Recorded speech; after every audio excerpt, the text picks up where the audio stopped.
বই নয়, এটা ট্যাব। তাহলে এটা কি দেখছিস তুই এর মধ্যে? কালীবাড়ির গুপ্তধন। কালীবাড়ির গুপ্তধন? ও মা, এটা তো আমার খুব পছন্দের একটা ইয়ে।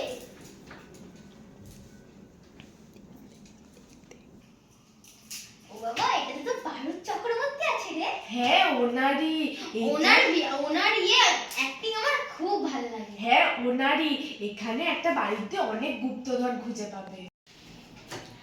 আচ্ছা কমলিনী, তুমি আসলে ওই পাম্পামকে আর মান্টুকে ডাকতে, কিন্তু তুমি এখন নিজেই ট্যাবে বই দেখতে বসে পাচ্ছ।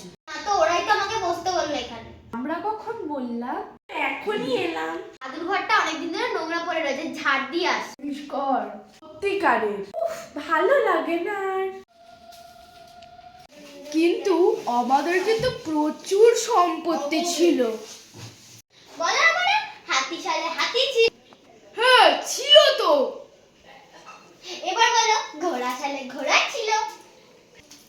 হ্যাঁ অবশ্যই ছিল তো। তাহলে বাবা বলো, ডাইনোসর সালে ডাইনোসর ছিল। হ্যাঁ, না না না, সেটা ছিল না। জানো তো, মা মারা যাওয়ার পর মায়ের ডায়েরিটা বাবা খুব যত্ন করে রেখেছিল। ডায়েরিটা সবাই মিলে খোঁজা যাক। তাহলে আদিম যুগের ডায়েরিটা এখন খুঁজি।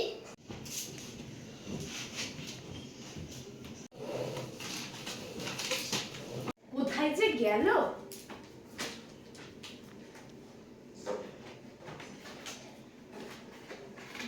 পেয়ে গেছি।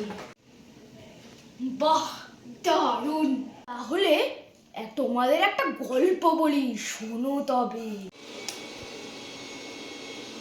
শুধু ডায়েরি লেখা নয়, তার পছন্দ ছিল সোনার গয়না।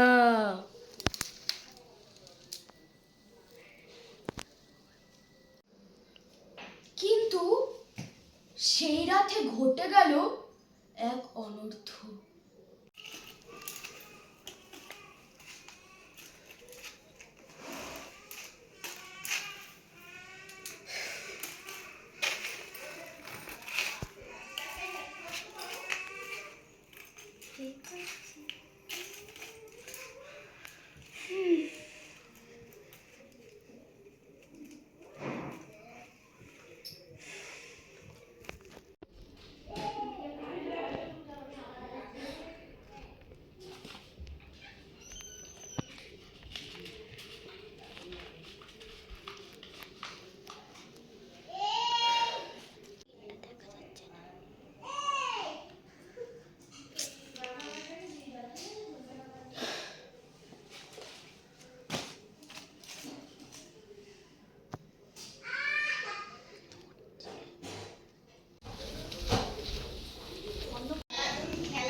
গয়নাগুলো খোঁজা যাক। চলো পেনটার ভিতর তাহলে দেখা যাক। এই তো পেলাম। পড়ে লিচু খেতে ভারী মিষ্টি, গয়নাগুলো খুঁজে না পেলে হবে অনাথ সৃষ্টি। লিচু গাছের তলায় একবার খুঁজে দেখা যাক। এইটা কি? এটা কি সত্যি তো? এটা কি? বাবা গয়না, গয়নাগুলো পাওয়া গেল।